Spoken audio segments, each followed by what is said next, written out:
श्री राम ने रावण का वध जरूर किया था, लेकिन रावण को मारने में प्रभु को भी विभीषण की मदद लेनी पड़ी थी।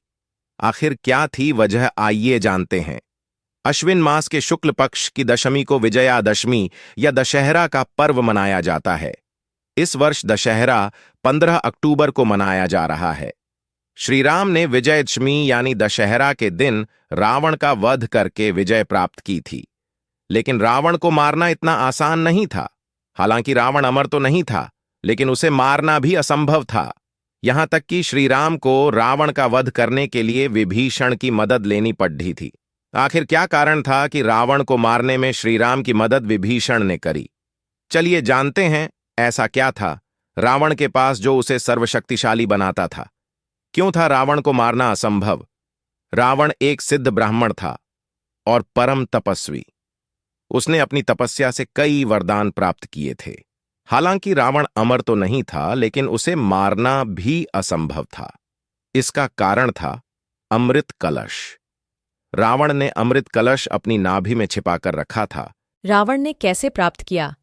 अमृत कलश पुराणों के अनुसार रावण अमृत कलश प्राप्त करने के लिए अपने भाइयों कुंभकर्ण और विभीषण के साथ गोकुंड नाम के आश्रम में तपस्या के लिए गया था। उसने ब्रह्मदेव को प्रसन्न करने के लिए कठोर तप किया था। उसके लिए उसने 10,000 वर्षों तक तपस्या की थी। वह 1,000 वर्ष पूरा होने के बाद अपना एक सिर हवन कुंड में अर्पित कर देता था। इस प्रकार 9,000 वर्ष पूर्ण होने के बाद वह अपने 9 सिरों को हवन कुंड में चढ़ा चुका था। जब 10,000 वर्ष पूर्ण होने वाले थे तो रावण अपना 10वां सिर भी हवन कुंड में चढ़ाने लगा। लेकिन उसी समय ब्रह्मा जी प्रकट हो गए और रावण की तपस्या से प्रसन्न होकर वर मांगने को कहा। रावण ने मांगा अमृत्व का वरदान। रावण ने ब्रह्मदेव से अमृत्व का वरदान मांगा। ब्रह्मा जी ने रावण से कहा कि ऐसा संभव नहीं है, जो भी इस पृथ्वी पर आया है उसे तो जाना ही पड़ेगा।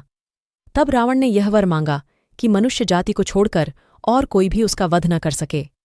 ब्रह्मा जी ने रावण को वरदान देते हुए उसके कटे हुए 9 सिर भी वापस कर दिए। ये वरदान ऐसा ही बना रहे, इसीलिए ब्रह्मा जी ने रावण की नाभि में अमृत कुंड स्थापित कर दिया। अब रावण की मृत्यु तभी संभव थी जब उस कलश का अमृत सूख जाता। श्रीराम ने ऐसे किया।